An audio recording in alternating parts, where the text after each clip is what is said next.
Good evening, Superintendent Lawrence, Madam President, and the Board of Education. My name is Sheila Hale, and I'm here tonight to ask you, as my colleagues, for your support in the Growing Green Schools effort in our community. I have volunteered and worked in many schools over the years, enjoying opportunities to explore nature, create gardens, and start recycle programs, especially at the schools where my children attended, which were Sequoia Elementary and Sequoia Middle. Children seek these connections with nature because it really helps them to find their place in the world. This has become a really difficult connection for our education system to provide.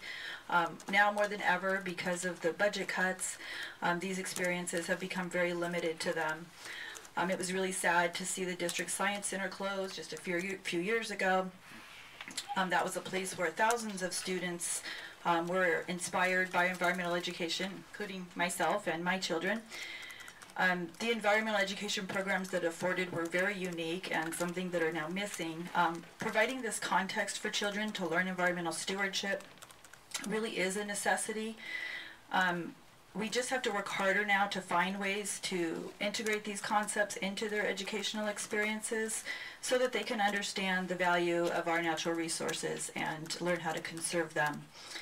If we don't do this, it really is a disservice to our children because they need to learn that sustainability for their own future. Fortunately, teachable moments can be found in many places on our campuses, including the lunchroom and the trash can. As an environmental educator myself, I can share that helping students learn about where their food comes from and where it goes when they throw it away is very valuable education. Reduce, reuse, and recycle are important life lessons, and we need them to learn them at school and at home. Waste reduction on our campuses has the potential to achieve very significant cost savings, and it eases the burden on our landfills and reduces our impact on the environment.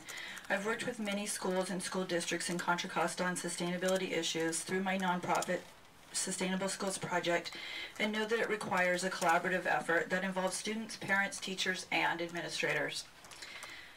Schools all over the world, from preschools to college, are working to incorporate these sustainable practices into their everyday actions. It is a true win-win situation because going green really does save green.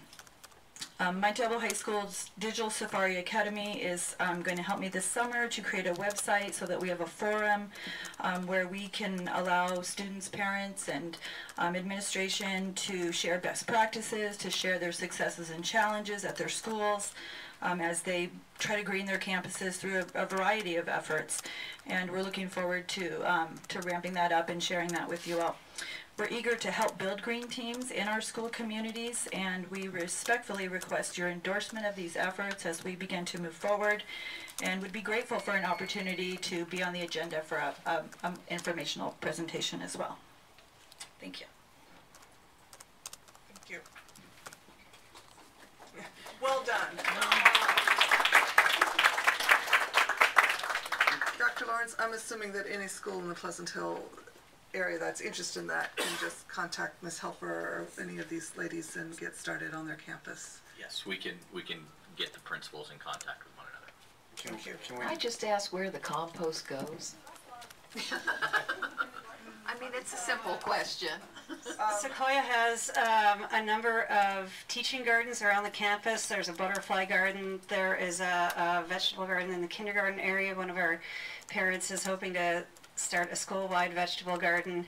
But there are a lot of projects that teachers do throughout the year of growing flowers in their own little areas outside campus. And their compost is curing this summer, and so we'll know in the end how much compost we have. We'll probably have about a cubic yard and a half of compost from the 1,700 pounds. And if it's too much to use around campus, which it won't be, you know, we could distribute it to parent and teacher gardeners at home, or even have a fundraiser where we get ultra local compost and, you know, auction it off to support the program.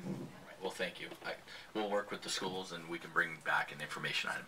I'll mention that the City of Pleasant Hill, Martin Newlis, has also offered financial support to any Pleasant Hill school for compost bins and so forth. He's been very involved and very supportive of the program.